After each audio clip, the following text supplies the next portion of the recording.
Bahay sa DRT Bulacan, pinasok ng CIDG Bulacan at PNP Special Action Force kasama ang resibo. Kuta raw ito ng mga armadong lalaki na naninindak umano sa mga residente at magsasaka roon. Matuldukan na kaya ang pangamba ng mga naninirahan sa lugar?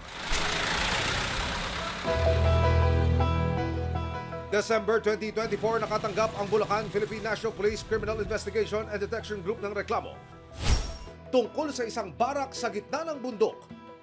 Dito raw namamalagi ang isang grupo ng mga lalaki na may iba't ibang uri ng armas.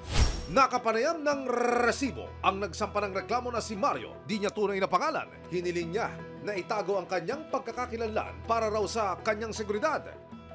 2022 nang makabili raw si Mario ng 43 ektaryang lupain sa Barangay Kalawakan, Doña Remedios Trinidad. Sa mga tao doon na parang ang pagkakaintindi ko 80 years na sila nandun sa area. Gusto nilang mapagamot yung lolo nila na 80 years old. Gusto nilang mapaganda yung buhay nila, magkapera sila. Mabenta, pinapakiusap nila sa akin na ako na lang daw ang kumuha. Pero makalipas ang 2 taon, may dumating daw sa lugar at sinabing siya ang totoong may-ari ng mga property. Meron pong isang tao na biglang nang-aagaw ng lupa dun sa DRT nang walang pakundangan.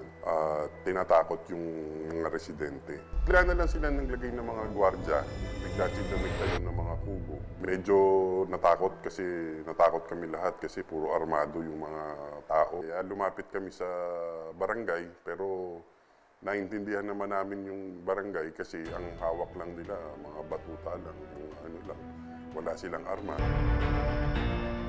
Dahil sa agawan umano ng lupa sa DRT Bulacan, may pumoste ng isang armadong grupo sa ekta-ektaryang lupa. Sa pag-iikot ng resibo, nakausap namin ang ilang mga residente. Kabilang na ang magsasaka na itatago namin sa pangalang Joaquin. Maging ang kanyang lupa sa kabilang sityo, binabantayan na rin daw ng nasabing grupo. Nasurpresa po kami na mayroon pong dumating dito ganyan na nag-aangkin ng lupa.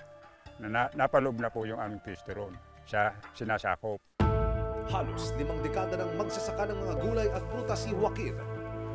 Dugot pawis daw ang kapalit ng mahigit 4 na hektaryang lupa na inaangkin na ngayon ng iba. Maayos naman po.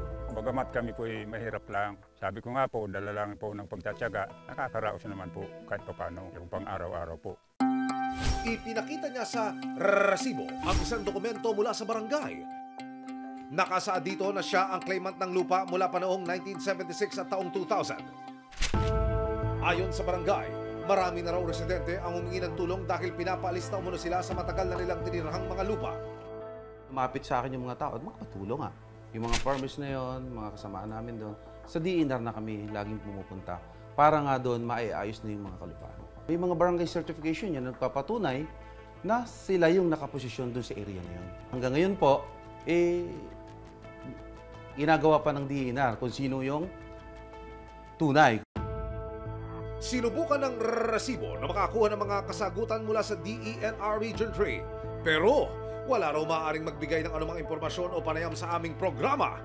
Tulad ng hiling ni Mario, gusto raw ni Joaquin na matigil na ang panlindak umano ng grupo nang makabalik na siya sa paghahanap buhay. Sana naman po bilang kapwa-tao, pumarehas lang siya.